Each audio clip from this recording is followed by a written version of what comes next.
Assalamualaikum warahmatullahi wabarakatuh. Salam sehat, salam sejahtera untuk kita semua. Di video kali ini saya akan membahas tentang macam-macam atau ragam gajah kalalawit dan khasiatnya. Jadi untuk mendapatkan informasi yang selengkapnya, silakan Bapak, Ibu, Saudara tonton video ini sampai selesai.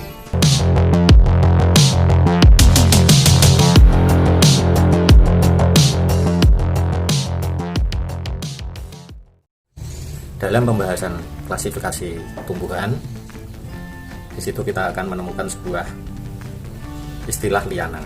Apa itu liana? Liana adalah tumbuhan yang tumbuhnya itu merambat, memanjat, atau menggantung, sehingga membutuhkan kaitan atau objek lain.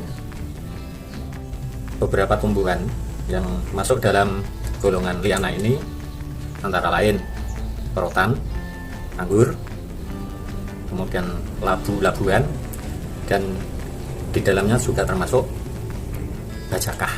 Kata bajakah sendiri itu dalam bahasa Dayaknya mempunyai arti akar-akaran.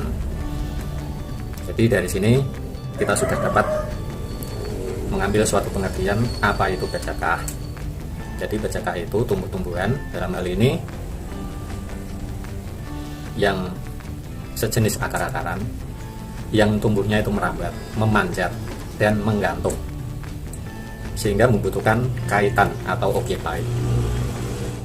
Dalam bahasan kali ini kita akan membahas tentang bajakah kalalawit, sehingga mestinya saya akan menyampaikan sesuatu istilah dalam pembahasan tumbuhan. Ada namanya Uncaria. Uncaria ya, dalam pembahasan tentang tumbuh-tumbuhan itu adalah sebuah genus atau marga, di mana di dalam genus itu sendiri terdapat banyak di dalamnya spesies. Jadi istilahnya Uncaria itu adalah genus atau marga, dan di dalamnya itu sendiri terdiri dari beberapa spesies. Menurut ahli ada 40 spesies yang termasuk golongan Uncaria ini. Di antaranya adalah Uncaria gambirok, Uncaria guenensis, Uncaria rhincopila, Uncaria tomentosa, Uncaria, masih banyak lagi yang lain termasuk sinensis, ada macropila, ada homomalia, dan lain sebagainya. Kurang lebih ada 40 spesies yang termasuk dalam golongan genus Uncaria. Dari masing-masing spesies itu, meskipun dalam satu genus ini mempunyai perbedaan, dan dari perbedaan dari masing-masing spesies itu ini bisa dilihat dari perbedaan batangnya, bentuk, warna, atau yang lainnya ya. Bisa dilihat dari batangnya memiliki duri apa tidaknya, kemudian bisa dilihat dari bentuk daunnya, bunganya, juga bijinya. Meskipun berbeda-beda itu akhirnya akan kelihatan di dalam genus itu banyak sekali spesiesnya. Jadi antara satu spesies dengan spesies yang lain itu yang membedakan adalah batang, duri, bagian daun, bunga, atau bijinya. Dalam satu golongan genus Uncaria ini mempunyai ciri-ciri yang membedakan dengan genus atau marga yang lainnya. Salah satu di antara ciri-ciri utamanya tumbuhan yang masuk dalam genus Uncaria itu adalah cirinya: satu, tumbuhan ini memanjat. Yang kedua, tumbuhan ini mempunyai kait yang letaknya di antara dua tangkai daun yang berhadapan. Dan masih banyak ciri-ciri lainnya. Namun karena kita akan membahas tentang bajakah kalalawit, kiranya dua ciri itu yang akan kita jadikan sorotan. Oke, ciri yang kedua itu tadi yang saya sampaikan adalah bahwa tumbuhan yang masuk dalam genus Uncaria ini itu memiliki ciri mempunyai kait di antara dua tangkai daun yang berhadapan. Kita garis bawahi di sini ada kait. Jadi Uncaria itu memiliki kait. Ya, kita beri garis bawah kait. Karena kita akan membahas tentang Bajakah Kalalawit. Mungkin dari sini nanti kita akan menemukan sebuah nama kalalawit itu sendiri. Istilah kait itu di beberapa tempat ada yang menyebutnya dengan sebutan lain. Ada yang menyebut cakar kucing. Ini kalau dalam bahasa Inggrisnya adalah cat's claw. Atau ada juga yang menyebut cakar elang. Di masyarakat sebagian Afrika Selatan ini menyebutnya una de gato. Ini bahasa Spanyolnya yang artinya adalah cakar. Jadi una de gato itu cakar. Jadi ciri utama, ciri yang bisa kita lihat dari genus Uncaria itu adalah mempunyai kait. Di Indonesia atau tepatnya di Kalimantan, di sana ada kelompok masyarakat dari suku Dayak itu menyebutnya dengan kata kakait. Kait mungkin ini dalam bahasa Indonesia ya. Kalau di masyarakat Dayak di Kalimantan itu mereka menyebutnya kakait. Nah, dari sinilah, ini menurut analisa saya saja, itu lahirlah sebuah nama Bajakah Kalalawit. Oke, begitu. Jadi kita sudah mendapatkan sebuah gambaran apa Bajakah itu dan apa Bajakah Kalalawit itu. Nama Kalalawit itu kira-kira alurnya begitu, atau kira-kira munculnya nama Kalalawit itu seperti itu tadi yang saya sampaikan tadi itu. Mungkin dengan tambahan-tambahan keterangan yang lain kita akan memperoleh kepastian atau mendapatkan informasi tambahan mengapa itu namanya menjadi Bajakah Kalalawit. Oke, jadi kalau begitu kita akan masuk ke pembahasan berikutnya tentang fitokimia. Apa itu fitokimia? Fitokimia itu adalah sejenis nutrien yang ada dalam tumbuh-tumbuhan. Jadi suatu tumbuhan itu di dalamnya mengandung zat atau senyawa atau nutrien yang itulah yang dinamakan fitokimia. Di awal tadi sudah saya sampaikan bahwa di antara genus yang kita bahas tadi adalah genus Uncaria. Di tumbuhan ini kita ambil contoh yang satu di antara spesiesnya, yaitu Uncaria gambirok. Uncaria gambirok itu mengandung polifenol yang berupa katekin. Apa itu katekin? Nah, katekin ini adalah sebuah antioksidan. Maksudnya apa? Antioksidan itu, antioksidan adalah senyawa yang dapat mencegah dan memperlambat kerusakan sel tubuh, ya, sel tubuh makhluk hidup atau binatang, atau termasuk di dalamnya kita fokuskan ke manusia. Jadi antioksidan itu adalah suatu senyawa yang dapat mencegah dan memperlambat kerusakan sel tubuh yang disebabkan oleh radikal bebas melalui penghambatan mekanisme oksidasi. Jadi di dalam Uncaria gambirok itu terdapat sebuah zat, ini bahasa yang paling mudah dipahami, atau di dalam Uncaria gambirok itu terdapat suatu fitokimianya atau nutrien, sejenis nutrien atau senyawa, tepatnya adalah senyawa berupa katekin. Nah, katekin inilah yang dapat mencegah dan memperlambat kerusakan sel tubuh.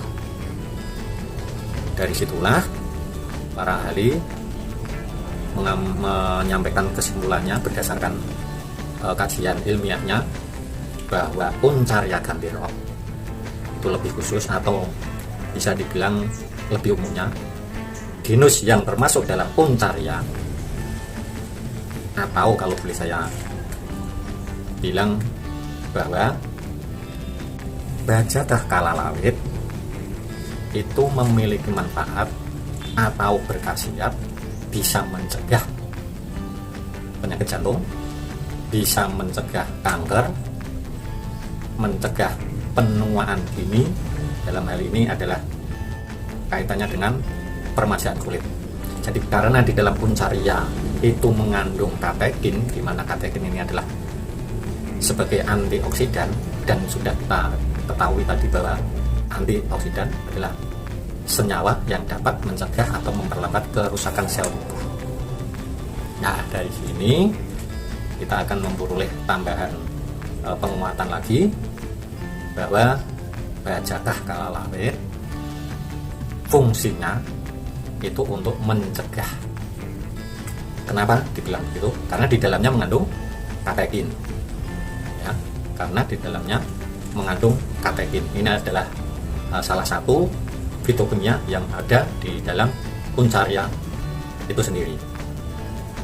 Maka dari itu para ahli memberikan suatu kesimpulan, tentunya berdasarkan kajian ilmiahnya, bahwa bajakah kalalawit itu berkhasiat mencegah kanker, mencegah penyakit jantung, mencegah obesitas.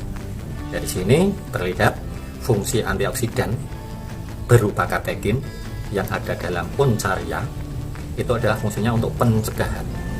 Kalau kita tarik kaitannya dengan bajakah di kelompok lain, seperti apa yang sudah saya sampaikan di video yang terdahulu, bahwa bajakah itu ada yang dikelompokkan menjadi bajakah tamala, bajakah kalalawit, dan akar kuning. Inilah yang membedakan. Jadi bajakah kalalawit ini fungsinya kalau kaitannya dengan kanker itu adalah mencegah, ya, mencegah. Kalau tamala itu untuk penyembuhan. Ini kaitannya dengan kanker. Oke, begitu. Karena fungsinya tadi atau khasiatnya tadi yang saya sampaikan, fungsinya untuk mencegah, maka ini golongan puncaria ini masuk dalam golongan kalalawit. Ini secara umum, meskipun ya ada beberapa spesies atau beberapa jenis dari puncaria itu ada yang masuk dalam kelompok tamala. Ini mungkin hanya beberapa saja.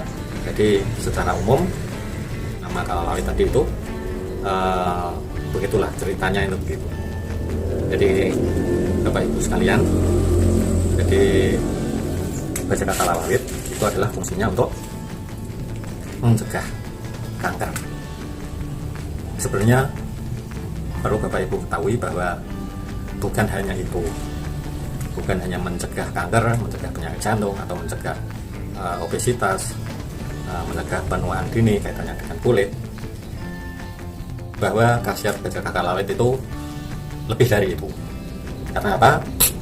Ya, karena dalam bajakah kalalawit itu mengandung banyak senyawa yang ada di dalamnya. Jadi fitokimianya yang ada dalam bajakah kalalawit itu tidak hanya katekin, tapi ada yang lainnya.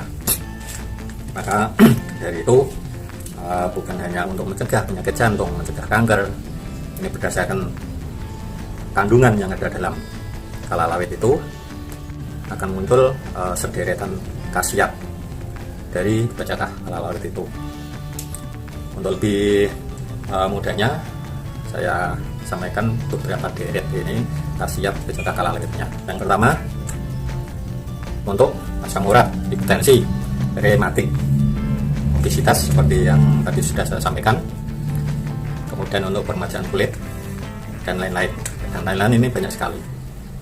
Misalnya untuk mengatasi diabetes, kolesterol, jantung, stroke, ambeien, vertigo, nyeri punggung, sakit pinggang, masuk angin, insomnia, migrain, sakit kepala, termasuk mata minus, mata katarak, bisa untuk prostat, mengatasi datang bulan yang tidak lancar, keputihan, capek-capek, kurang energi, melancarkan BAB, untuk mengatasi disentri, mengatasi radang usus, tidak darah. Jadi sederet fungsi atau khasiat yang saya sampaikan ini tentunya berdasarkan ada kajian ilmiah kesimpulan dari kajian ilmiah dari para ahli. Seperti yang saya sampaikan di awal tadi. Namun dari deretan khasiat ini bukan hanya berdasarkan suatu kesimpulan dari kajian ilmiah dari seorang ahli, bukan, tetapi juga berdasarkan dari kebiasaan masyarakat tertentu.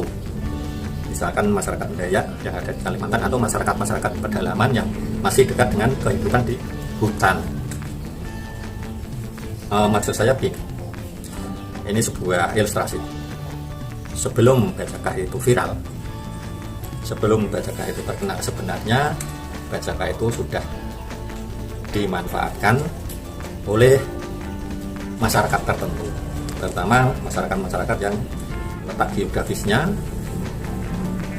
masih dekat dengan hutan, masih akrab dengan hutan. Mereka ini menggunakan akar-akaran ini sebagai obat-obat herbal untuk mengatasi penyakit, keluhan yang mereka alami. Contohnya saja Bajaka yang sekarang kita kenal dengan nama Bajaka Kalalawit, itu sudah sejak lama digunakan oleh masyarakat Dayak untuk mengatasi disentri atau radang usus yang menyebabkan berak-darah itu. Nah, jadi khasiat yang sudah saya sampaikan tadi adalah berdasarkan kebiasaan orang Dayak. Bukan hanya itu tadi yang saya sampaikan, mengatasi disentri, radang usus dan lain-lain, bukan hanya itu, tetapi khasiat-khasiat yang lain.